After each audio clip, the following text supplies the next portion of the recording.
কথা পাতি আছোঁ আৰু মোৰ ফুলালীজনীৰ যিটো ল'ৰা সিও আহিছে গতিকে মানে বহু দিনৰ মূৰত লগ পালোঁ কথা পাতি আছোঁ এতিয়া যেনেকৈ আনিছে আপোনাক ৰাইজে বেয়া পাইছে আপোনাক যেনেকৈ আৰক্ষী আনিছে কোভিড প্ৰট'কলৰ নামত ৰাইজে বেয়া পাইছে মানে কি হ'ল আজি আচলতে মই আহি লগ কৰিছিলোঁ 8 বজাত হা কিন্তু বোধহয় ইচ্ছাকৃতভাৱে মোক খুব দেৰিকৈ আনিলে আৰু দেৰিকৈ আনিছে আপোনালোকক যাতে মই লগ পাব নোৱাৰোঁ তাৰ কাৰণে আৰু ইয়াতো যথেষ্ট ঠেলা হেঁচা হৈছে এইটো পৰিৱেশ নকৰিলে ভাল হয় আৰু এতিয়াতো মই চব মইতো বিধায়ক ন মইতো এতিয়া ধৰ্ণা দিয়া মানুহো নহয় গতিকে মোক যদি ইমান ঠেলা হেঁচা নকৰিলেও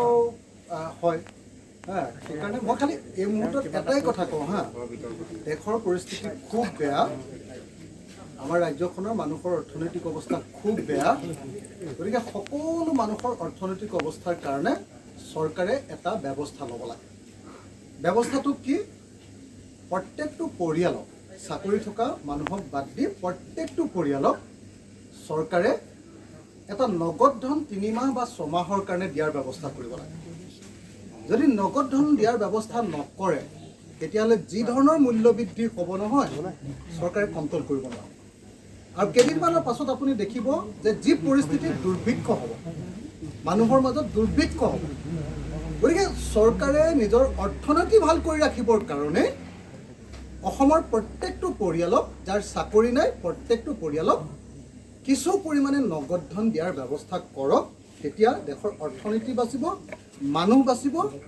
আৰু চৰকাৰো বাচিব মই সিমানখিনিয়ে কওঁ মই ইমান সময় আপোনালোক ইয়াত ৰৈ থকাৰ কাৰণে মই ভাবিলোঁ যে ইমান সময় আপোনালোকে কষ্ট কৰি আছে আৰু আগতেতো সদায় লগ পাই থাকোঁ সেইকাৰণে মই শেষত খালি গুড নাইট ক'বৰ কাৰণে আপোনালোকৰ ওচৰত শুভৰাত্ৰি ক'বৰ কাৰণে একদম নহয় হা খালি শুভৰাত্ৰি ক'বৰ কাৰণে মই আপোনালোকক মাত দিলোঁহি ইমান সময় ৰৈ থকাৰ কাৰণে আৰু মই অনুৰোধ কৰিম যাতে এতিয়া আপোনালোকে ৰাতিপুৱা কিমান ৰাতিপুৱা 6টাৰ পৰা 7টা বজাৰ ভিতৰত মই ইয়াৰ পৰা যাম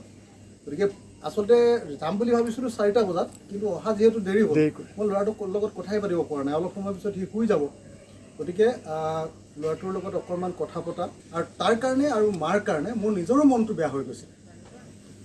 খুব মই মানে দুখত আছিলোঁ বহুদিন দুখত আছিলোঁ মোক কিবা কথা ক'লে কান্দোন ওলাইছিলে মাৰ কথা শুনিলে মাক টিভিত দেখিলে মোৰ কান্দোন ওলায় মোৰ ল'ৰাটোৰ কথা কোনোবাই ক'লে মোৰ চকু পানী ওলায় এনেকুৱা পৰিস্থিতি হৈছিলে গতিকে মই আজি মাত্ৰ যিহেতু এটা দিন এই ঘৰখনত পাইছোঁ গতিকে তাৰ লগত মানে মই 1 ছেকেণ্ডো মানে বেলেগকৈ আৰু ক'তো ওলাব খোজা নাই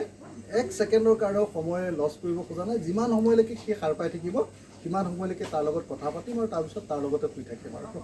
এইটোৱে দেই আৰু কাইলৈ মাৰ ওচৰলৈ যাম ঠিক তেনেকৈ মাৰ লগতো অকণমান সময় কথা পাতিম তো আৰু মোৰ নিজৰ গাঁও সেইখন ঠাইলৈ যাম এতিয়া গাঁৱৰ মানুহবিলাকক ইমান দিন লগ পোৱা নাই আৰু সেই মানুহখিনি গাঁৱৰ মানুহখিনিয়ে মোৰ কাৰণে তাৰমানে আপোনালোকে আচৰিত হ'ব যে এতিয়াও মানে যি ধৰণে ত্যাগ কৰে মোক ক'ৰবাত এৰেষ্ট কৰিছে বুলি ক'লে গাঁৱৰ মানুহ ৰেল আলিত উঠি দিয়ে ট্ৰেইন ৰখাই দিয়ে মোৰতো কেতিয়াবা ভয় লাগি যায় গতিকে সেই মানুহখিনিক আমাৰ গাঁৱৰ মানুহখিনিক এবাৰ মাত দিব লাগে চব মানুহে ৰৈ আছে গতিকে মই সকলোকে আকৌ বিদায় জনাইছোঁ মই আশা কৰিম যাতে আপোনালোক এতিয়া বিদায় ল'ব আৰু বিশেষকৈ এখেতসকলৰ ডিউটি কৰি আছে এখেতসকলেও নহ'লে অসুবিধা পাব পাৰে গতিকে মই আপোনালোকক বিদায় জনাইছোঁ ধন্যবাদ দেই ঠিক আছে ধন্যবাদ আৰু আপোনালোকক ইমান দিন লগ পোৱা নাই যে এবাৰ চুই চাবলৈ মন আছিলে আপোনালোকক চবকে দেই গোটেইখিনি মানুহ মোৰ একদম ঘৰুৱাৰ নিচিনা সাংবাদিকখিনি গোটেই ফটোগ্ৰাফাৰ সাংবাদিক গোটেইখিনি কেমেৰামেন গোটেইখিনি গতিকে মই আপোনালোকক এবাৰ চুই চাব মন গৈছিলে কিন্তু আজি সম্ভৱ নহ'ল মানে বেছি ঠেলা হেঁচা হ'ল আৰু এতিয়াতো আপোনালোকে দেখিছে ইয়াতে ডিউটি আছে পুলিচৰ গতিকে মই সেইটো ব্ৰেক কৰাটো উচিত নহ'ব আৰু এতিয়া যিহেতু মই MLA হ'লোঁ ন গতিকে মই আৰু বেছিকৈ নিয়ম ব্ৰেক কৰি থাকিলে কথাটো বেয়া হ'ব আগৰ নিচিনা যিহেতু এতিয়া এই মুহূৰ্তত আন্দোলনকাৰী নহয় গতিকে আৰু আগৰ নিচিনাকৈ এতিয়া ঠেলা হেঁচা বা চিঞৰ বাখৰ নকৰোঁ আৰু দেই ধন্যবাদ